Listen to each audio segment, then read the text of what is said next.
Welcome to Virtual Penguin Talks. I'm Ekow Eshun. I'm talking with Marlon James about how to be creative. Penguin is the UK's biggest publisher, and Virtual Penguin Talks are events from Penguin authors on the issues which matter most to young people today. So look, we're going to talk for about 45 minutes and we'll be taking questions in the last 15 minutes. And at the end of the talk, there's also an opportunity to receive a free audiobook download of Marlon's latest book, Black Leopard, Red Wolf. But first of all, introductions.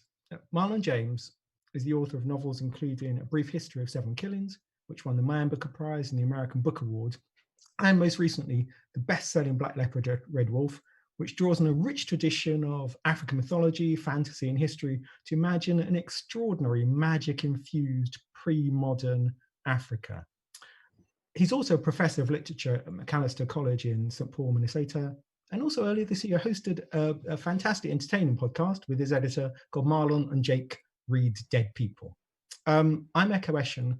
I'm a writer and a curator and author of a book called Black Gold of the Sun, which is published by Penguin, which was nominated for the Orwell Prize. And also quite recently, a book called Africa State of Mind, which is a new survey book on contemporary photography from Africa. I'm the former director of the Institute of Contemporary Arts in London, and as a curator, I stage exhibitions internationally, work with artists from around the world. But creativity, look, Marlon, and the very simplest thing, how are you being creative during lockdown? I am being creative by looking at creative as escape. Also, thanks everybody for joining us. I'm Marlon. I'm live from my COVID sanctuary. Yeah, where are you, dude? So I'm not in rural Connecticut, but there are a lot of trees. Because it's pretty Arcadian out there. It is. I'm literally, a stone's throw from a pond that's somewhere between a pond and a lake. And I'm in the type of place where we go watch out for coyotes.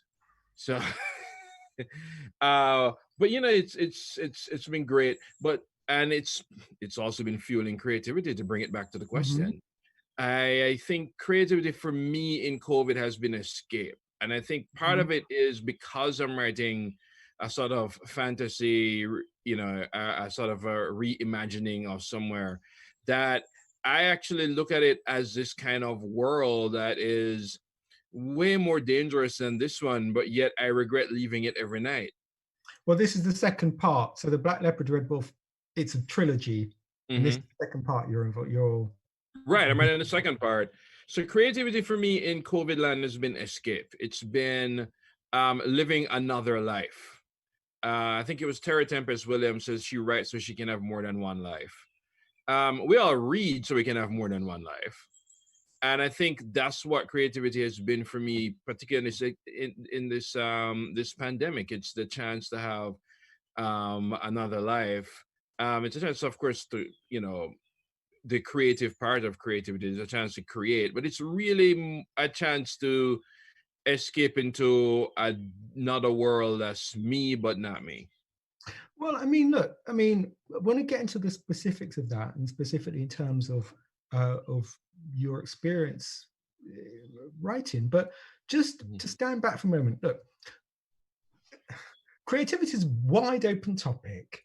I kind of struggle with it as a term because it sort of encompasses everything. But let's talk about you for a moment. I'm really interested, as a writer, how do you get into the zone? How do you write? Are you in solitude? Are you listening to music? Are you looking at art? I light my 2 candles, I burn my incense, and I don't do any of that. Run at 5 in. You know what? When I was doing my degree, one of the most influential teachers I had said, if you set a routine, the muses will show up. And I remember hearing that, and I thought that sounded so anti-creativity. What do you mean routine? And writing is a job, and when you add to it all the negative associations we have to the word routine and to the word job, it seemed very anti-creative to me. And now I'm on the other side where people say, you know, well, when I'm inspired, I go out and write. I'm like, I haven't been inspired since the first Reagan administration. I just go do the work. I find that creativity, and if routine, we have a problem with routine, so let's call it practice. No, Yeah. I don't have to tell a That's dancer. It's funny is I don't have to tell a dancer this. I don't have to tell a composer this. A composer still practices every day. A dancer practices every day. I think the biggest ally you can have as a creative person is practice, is routine, is doing, you know, is doing the work. And I think that, you know, that really is, you know, is the secret. It's practicing, and it's getting better and getting better at, you know, what you do. It's as for me, getting in the zone, for me getting in the zone is weirdly enough going to work.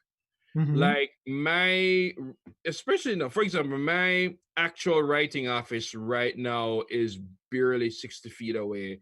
I still get dressed. I get dressed. I do my hair. Well, I was doing my hair before on screen. You know, I get dressed. I put on my shoes, even though it's just across, basically just across the path. And when I sit down, I go to work, and I actually start writing usually around 10, 11, and I stay writing till 7. You know, I might break for lunch or so on. But I've realized that setting a practice and respecting that practice actually does allow the muses to show up.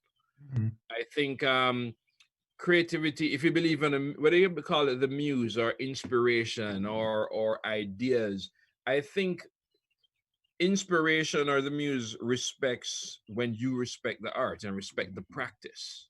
Yeah.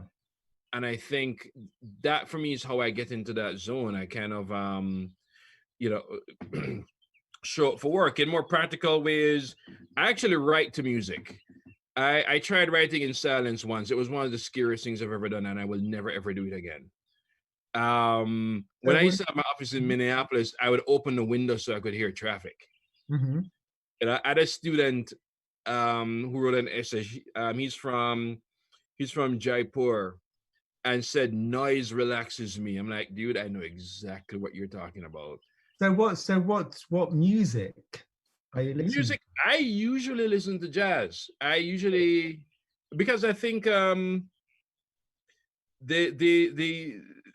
best jazz, and that's highly subjective term, but the jazz that appeals to me is jazz that's continually uncovering new things. And every time I hear it, it still feels like I'm uncovering new things.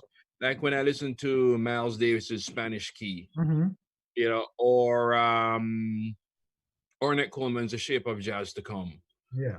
Or what I've been listening to constantly lately is Alice Coltrane. Of course. Yes.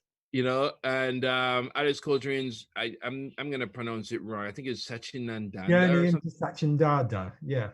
Yeah. I've been listening to that constantly, and I've been listening also to Joe Henderson and Alice Coltrane. And it's funny. I was on Facebook a few months ago, and I came across a few other people, Black creatives, who were all talking about, I've been listening to Alice Coltrane.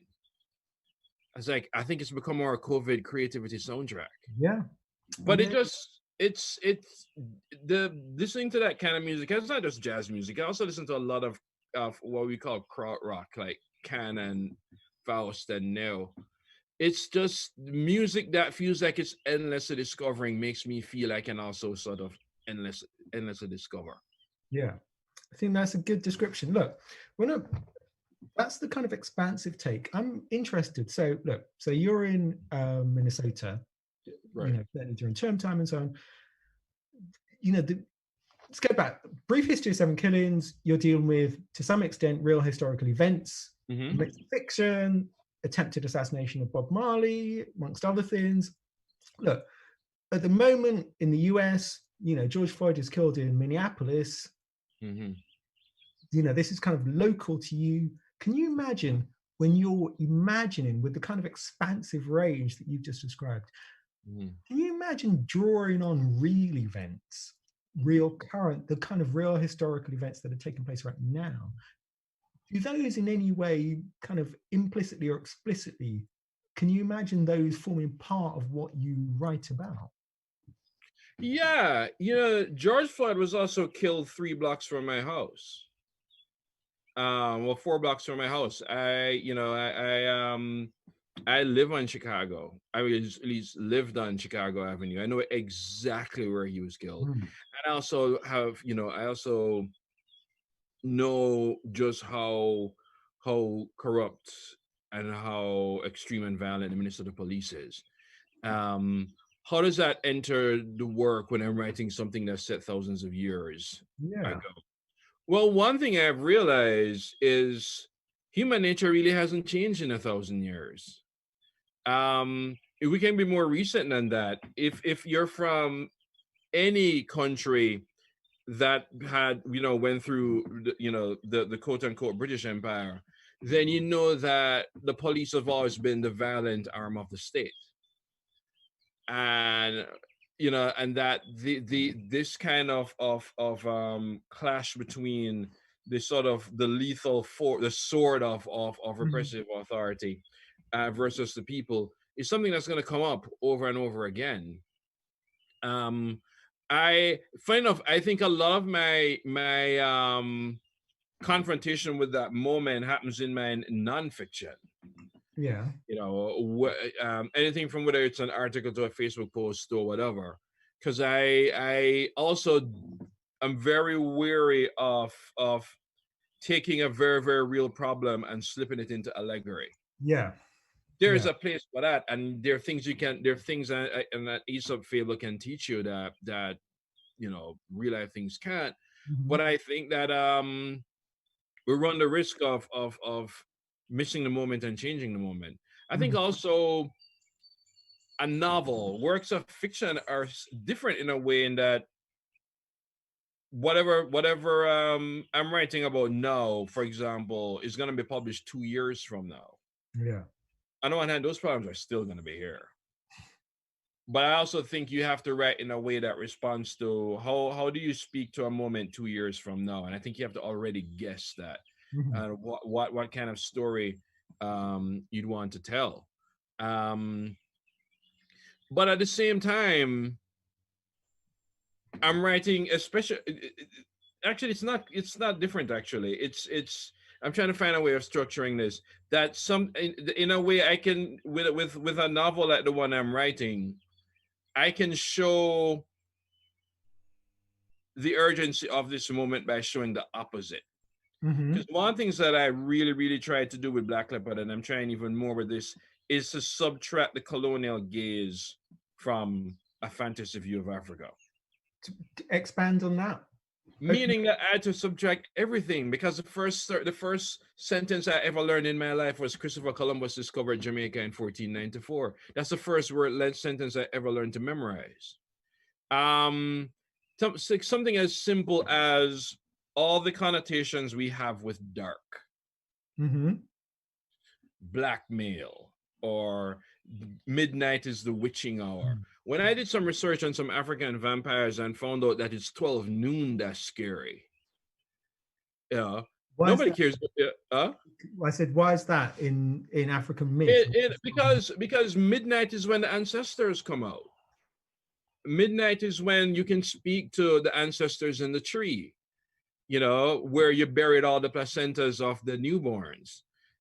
It's actually it's a quite wonderful, lovely, and beautiful time of day, because that whole sort of you being in a continuum of the ancestors and not yet born. I mean, I'd give anything for my grandmother to come at midnight and give me some advice, because I can tell her things I won't tell my mother.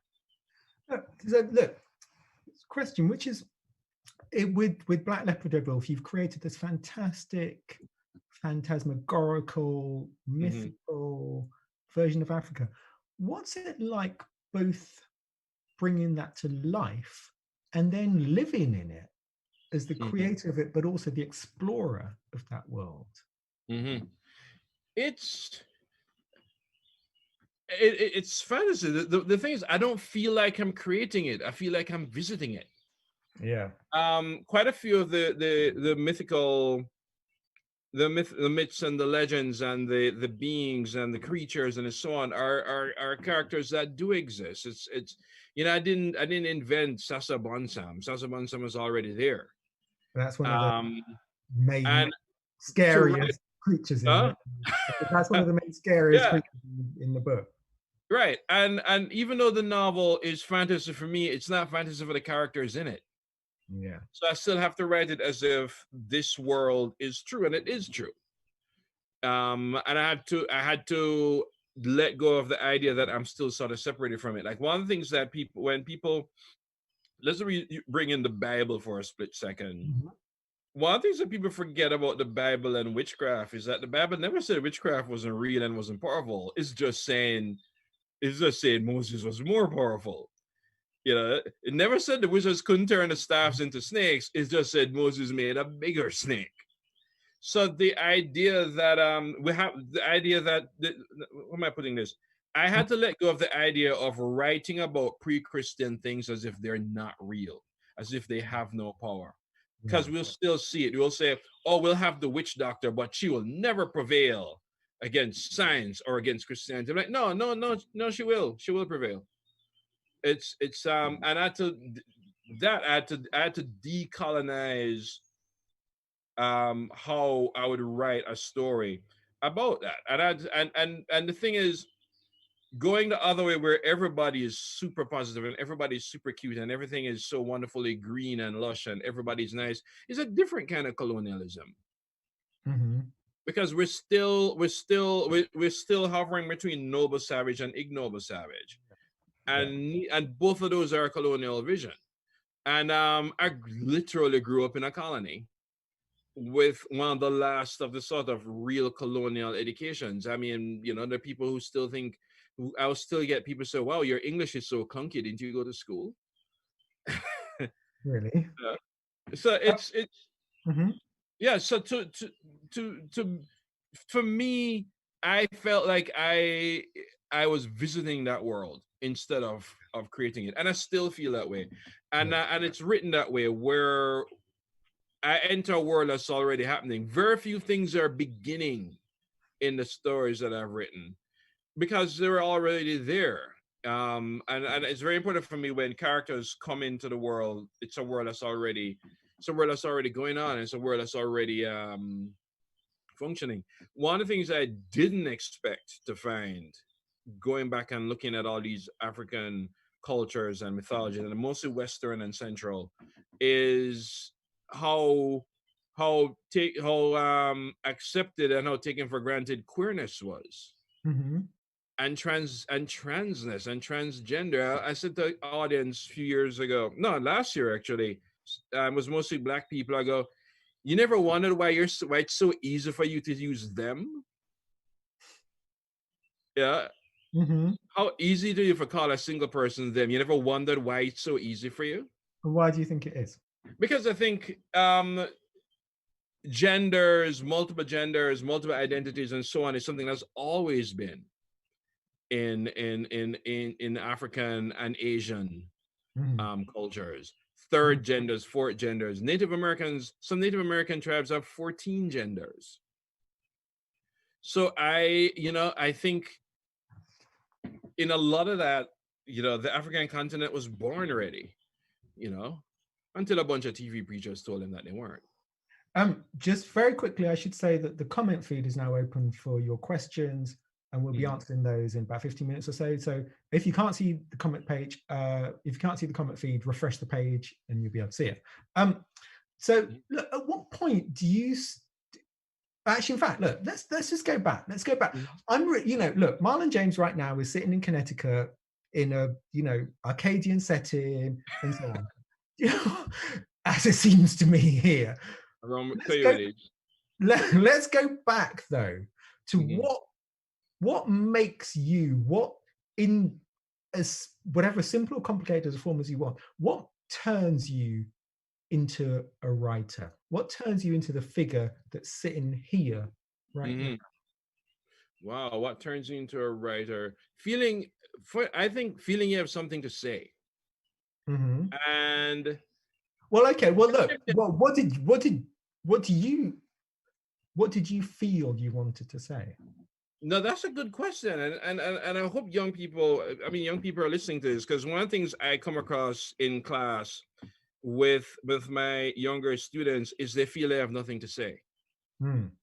and it's either students who are like, "I've been through so much, I've had so many issues, I've had mental health, this or blah blah blah. I don't dare say it." Yeah. And others are, "I'm so privileged, my life is so great, my life is such and such, I have nothing to say." And what those two students don't realize is that they're both responding with shame. You know, whether you think my life is too much or my life is too little, they're both shame responses. Hmm. And there is value, there is value in telling me what you had for breakfast. Hmm. You know, there is Yeah, okay, value all right. Well, in if that's the case, how do you? I mean, look, it's how do you do that Mhm. in a way that's interesting enough for other people to want to read? Well, well, how do you do that? The first thing is a lot of that has to be worked on before you even write a word. In which ways? Meaning that if you learning that your story, your life, your experiences have value is something you have to learn as you're writing or before you write. It goes beyond writing. It goes beyond how you see yourself and how you see yourself in the world. You know, most people wake up, most people have breakfast. Quite a few people fall in love. Some get married. Some parents, some people, Hmm. some live, some people die. But not everybody died at 22 Middle Haddam Road. Not everybody woke up at 42 Sherlock Crescent, you know, and the bread was stale or you didn't have bread. So it's there is a story in your life just for the fact that you're the person living it. Yeah.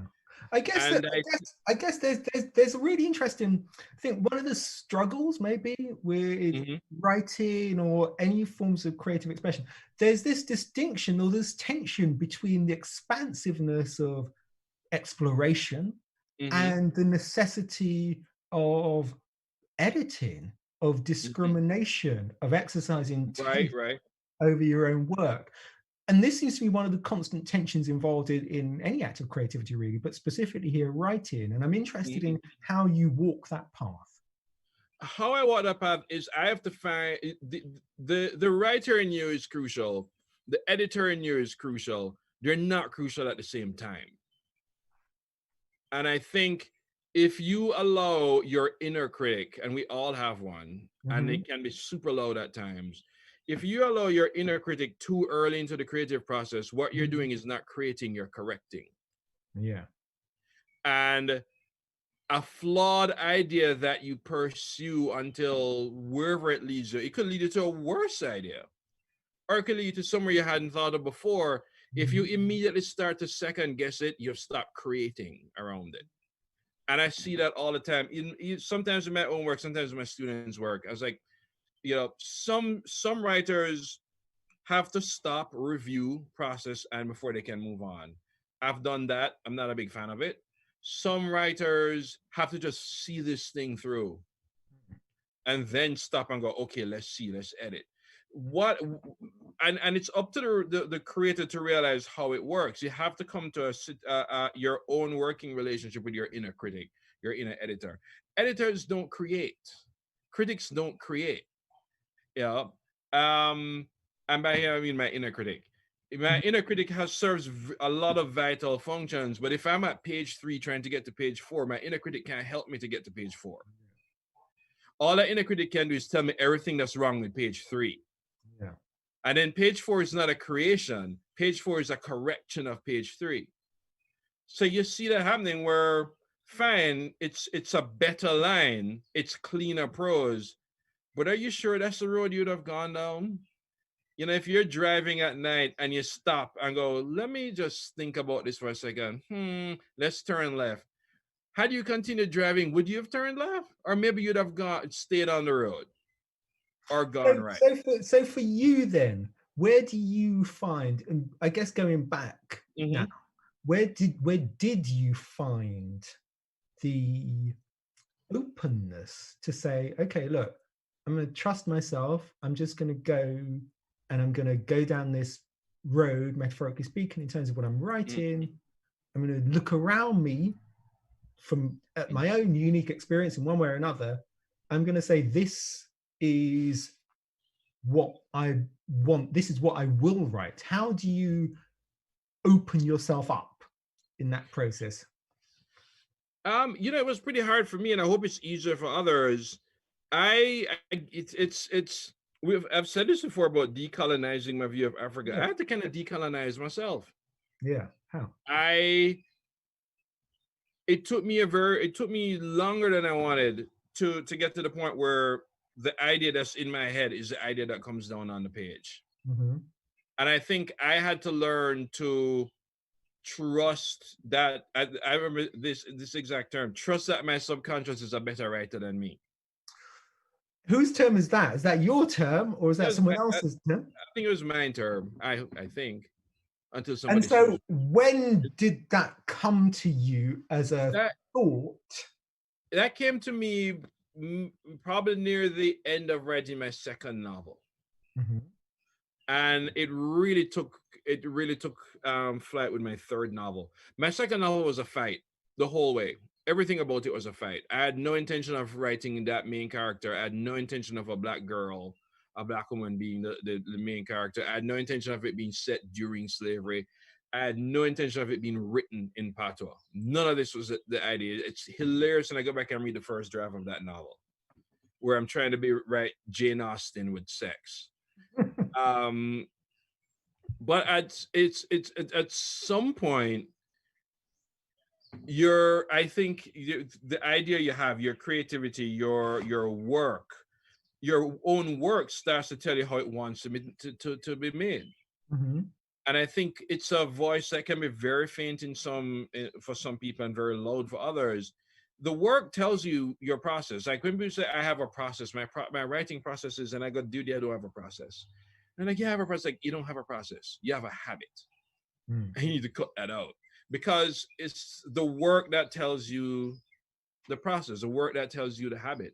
And to listen to how this novel wanted to be told, because I had very strong ideas shaped by upbringing, shaped by bias, shaped by a shame over my own dialect, shaped by my sort of still colonialist view of blackness, of language, of creativity. The idea that a novel could be told in patois was something that I had to learn, despite reading novels in patois. Mm-hmm.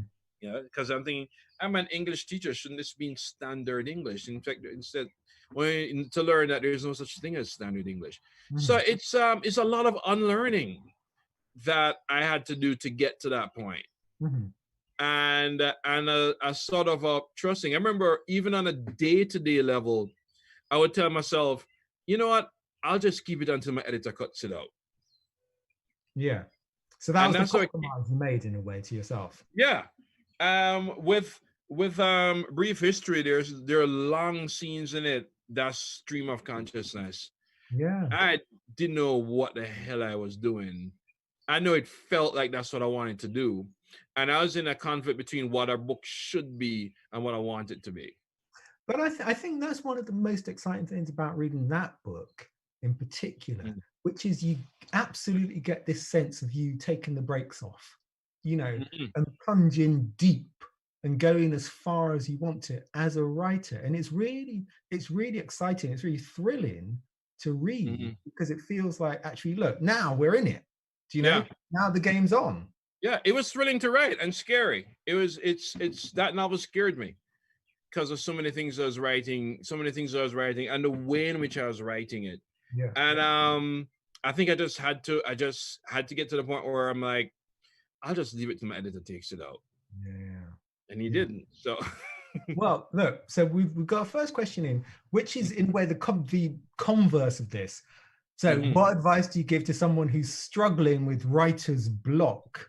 What do you do when the creativity won't flow? I have two answers to that. One is reframe block. I think sometimes it becomes a self-fulfilling prophecy where, because we think we have a writer's block, we end up with a writer's block. Yeah.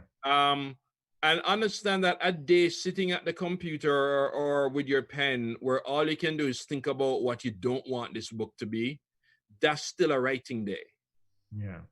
A day where you take a break and the ideas aren't coming. It's not the ideas aren't coming. It's just ideas. Remember, creativity is not our slave.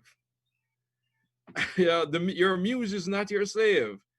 Yeah, they can be a diligent worker, but sometimes you need a day off or you need perspective. There are people whose blocks go on for weeks. There are people whose blocks have gone on for years. um I think the first thing to do is reframe the whole idea, as I said, of what a block is Yeah. and what it means when you say you're blocked. um are you blocked, or has the story reached the as far as it can go? And that can be hard. For some people that's harder than a block. I've I, written books. I've written the longest I've written where I had to come to terms with that. The book is not going to go any further. Was 500 pages. how was that to decide That at the end of was that not a time? nice day. It wasn't a nice day, but I realized that the book, the idea reached as far as it could go from page 200, and I Yeah. just kept doing this and Look, revolving and This, revolving. this, And this is a complete sidebar. What do you think happened to Ralph Ellison? Ralph Ellison wrote one of the signal books of the 20th Mhm. century, The Invisible Man, never wrote another novel. What? I think even Ralph Ellison got intimidated by the expectations of Ralph Ellison. Hmm. And I think sometimes when you're faced with that, you have to sort of Giovanni's room the thing Just, and yeah. just go completely left field Yeah. to the point where whether it's good or bad is actually irrelevant. Yeah. It's the step I have to go through to save my creativity. Yeah.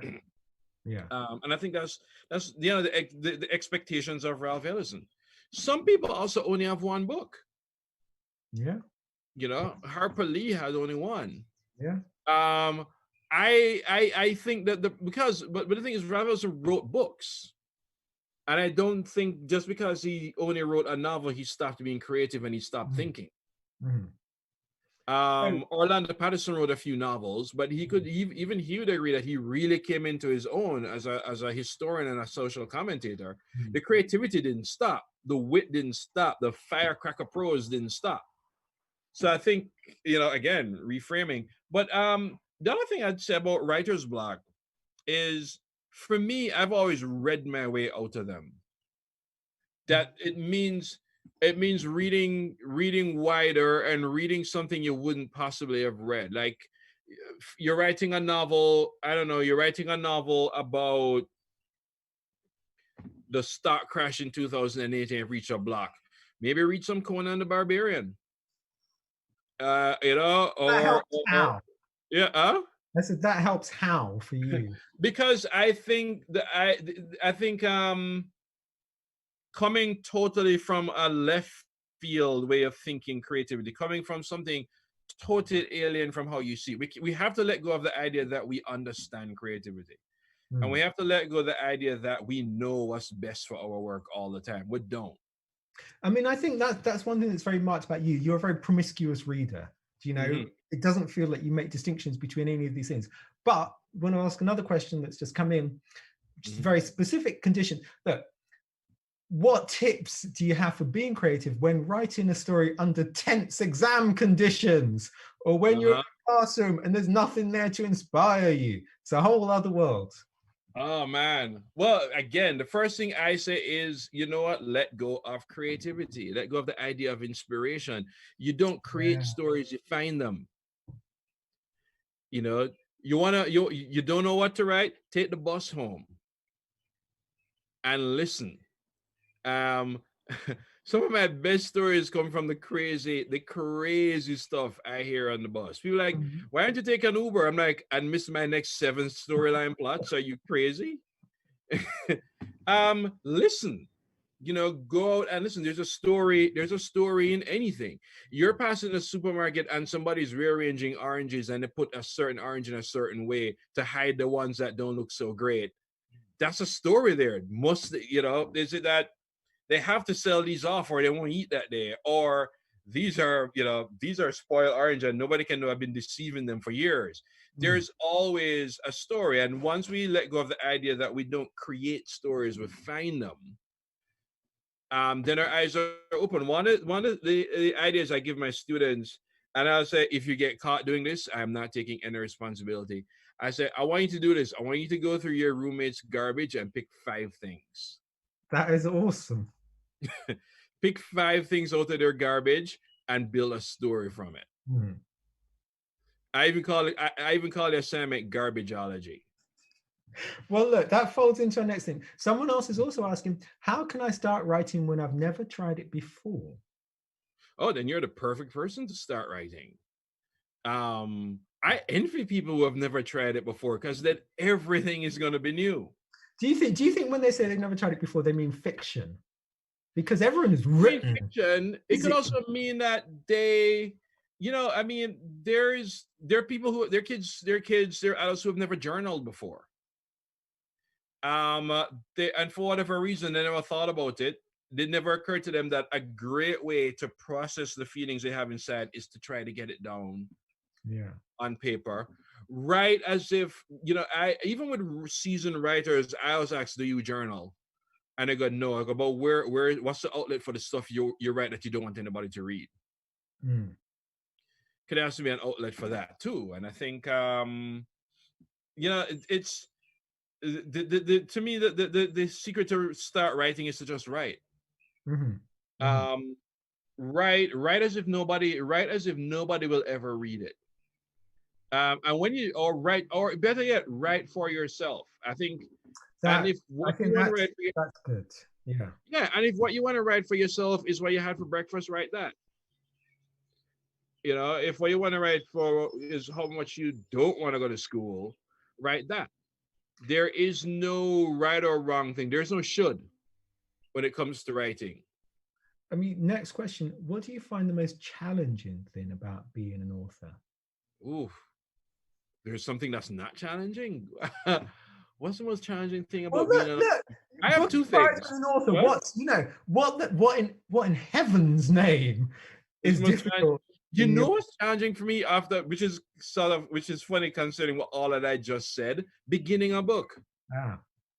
Beginning a story is challenging for me, and every time I start a novel, I forget how hard it is. So I get when people saying how hard it is to start a page. I absolutely hate it.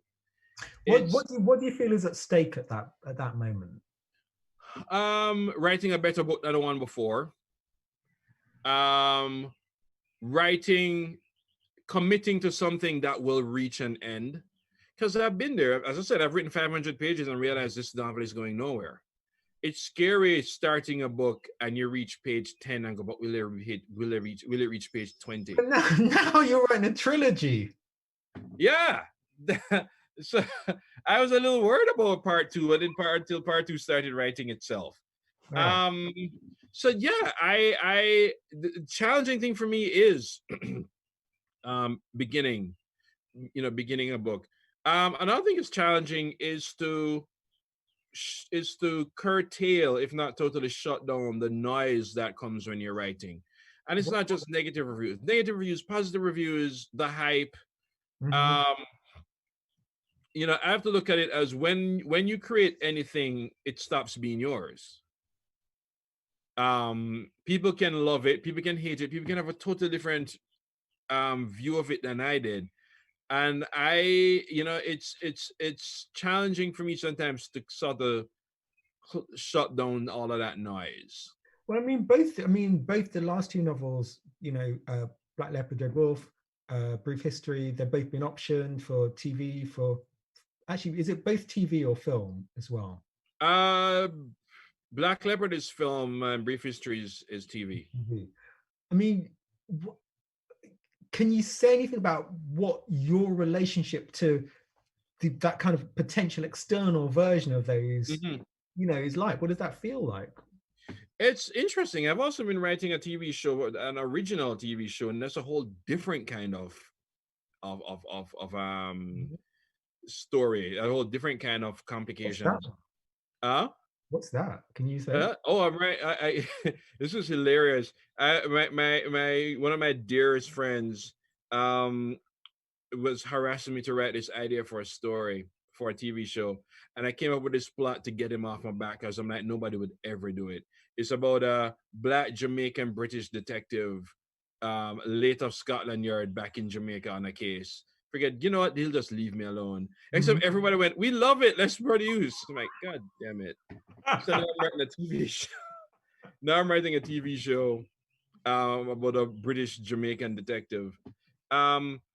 Yeah, but original screenplays are different. Original ideas are different. I can come back to that. Yeah. With brief history is it's interesting. The lesson it's interesting the ways it's failed, in the sense that I went through one network and one vision of the story. And that vision of the story, the elephant in the room is, how can we make more white characters? Because pretty much everyone in it, with the exception of pretty much, I think one character really is everyone's black. It's a black world. I mean, a lot of there's a good amount of white people in brief history. And whiteness, American whiteness, British whiteness, colonialism, all of that plays a role. You can't talk about Jamaican violence and not talk about colonial rule. So but the whole, well, mainstream America, watch it kind of thing. And it was a weird kind of dance trying to make basically trying to turn brief history into The Crown. Yeah. So there is that. Then then you deal with you have to deal with the idea of well, the reality really of what people want to add to your story. There's still a kind of a rule, I think, in Hollywood that the source material is never enough. So we have to add something, and learn how to deal with that. I mean, I wasn't a part of the creative team for that adaptation. As I was in a writer's room once or twice, but you have to. For me, I had to let go of the idea that the TV show is gonna have to be faithful to the book. I don't want him to insert things that aren't there, and I don't want them to misrepresent anybody. But I have to let go that they may want a different kind of backstory and so on. It's different because you also, even when you're involved, you're writing by committee. Yeah. And you're pleasing committees, and you're talking to people who their job is marketing, and so on. And it was a weird nostalgia for me because I come out of advertising, and the sort of going from writing a novel for the four walls in my living room and my editor eventually when they see it, to writing for 15 people, some of whom don't even have black friends. It's a weird kind of going back to writing my committee thing, which I was not a fan of, but different networks of different processes I've come to realize. The funny thing is, the first version of brief history that everybody like, let's go along with it, was when I got in and said, you know what, let me just write a pilot just for a lark. And it worked. Maybe I just gotten used to writing for TV, but it's a whole different thing. And you have to, depending on the deal you have to let go of the idea of that the film will be, or the TV show will be, something completely faithful to the work. It's its own thing. So look, last question. What's your favorite part of the writing process? Oh my God, my favorite part of the writing process. My favorite part of the writing process is when my characters start to misbehave. It's the part where people, if somebody's looking on, will think I've gone insane because I'm complaining about my character's crappy choices. I'd be like, I can't believe he did that. And for me, my favorite part is I get to the end of the day and even I go, I didn't see that coming. And I think when you're writing, eventually your characters become people. Just as how people become more real to you, the more you get to know them. And the more you get to know your characters, is the more they do two things you don't expect people to do that they do all the time. They surprise you and they disappoint you. And for me, that's the favorite part, when I start to feel like I'm not even writing anymore. I'm just trying to play catch up. And that to me is a favorite part. All right, look, unfortunately, that's all we have. Wow, that went really I know, quick. tell me about it. Tell me about it. Look, so just the wrap up kind of rubric. If you're watching and you're completing the activity sheet, the color of the talk is iris. And make sure you subscribe to the Penguin platform channel for book chat, giveaways for all Penguin teens and young adult books. And finally, please fill in the short feedback survey for a free audiobook download of Black Leopard, Red Wolf, the link for which is in the description below. And look, Marlon James, thank you so much from your apparently palatial in Connecticut. Thank you so much for being so open, so insightful, so generous with your time and with your reflections on the creative process. Thank you very much. Thank you so much for having me, and keep writing, guys.